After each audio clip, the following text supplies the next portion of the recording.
Welcome back. Nice story here. They're being called the bipartisan band of brothers. Three West Point graduates just elected to Congress were buddies in college. Republicans Wesley Hunt and John James, the first black graduates of West Point to enter Congress, along with Democrat Pat Ryan, all part of the same collegiate class. The trio graduated in 2004, will soon be in the same class again. This time that class is the House of Representatives. The kinship dates back 20 years and could build much-needed cross-aisle bonds over major issues in this country.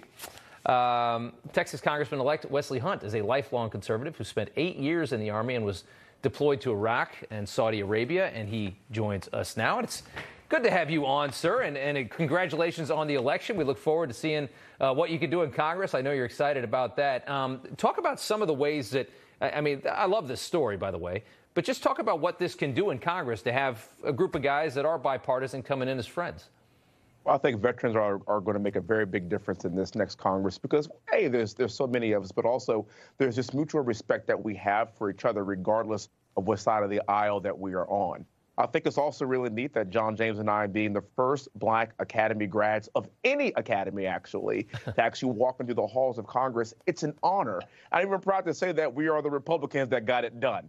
And I like saying that because we are actually the party that doesn't care about race, religion, color, or creed. We just want good, conservative values and people that want to put the priorities of this country first. And I can tell you what, the three of us are going to do just that. Yeah, we're probably going to disagree on a few political and policy issues, but at the end of the day, we all fought in a war together. We all went to West Point together. And when we talk to each other, we start from a position of respect. And I think we need more of that in the halls of Congress. I love that. I absolutely love that. I want to talk to you for a second about defense in this country. There's a report released by Senator Marco Rubio and Congressman Chip Roy details how woke leadership is corroding the effectiveness of the U.S. military, singles out Mark Milley, Lloyd Austin, injecting critical race theory, transgender policies into the military. One example was an Austin ordered a one-day stand-down last year for service members and DOD civilian employees to discuss extremism and racism in the ranks, trying to perpetuate this every chance that they get. I know it frustrates you just based on what you just said. It frustrates you just like it frustrates the rest of us. What are your thoughts? It frustrates me a lot because I come from a military family.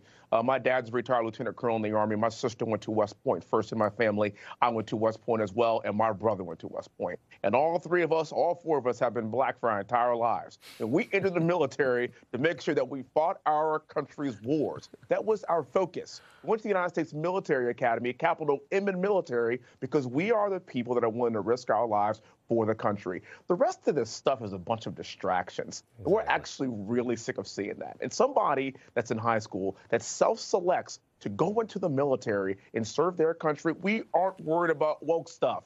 We just want to make sure that we defend our Constitution and defend our country. And I want to see this pendulum shift back to that focus. And how do we reward these young people that just want to defend our country and do it the right way? So well said. Congressman-Elect Wesley Hunt, sir, thank you so much for taking the time. What an honor. God bless you, and thank you for having me on. Same to you, sir.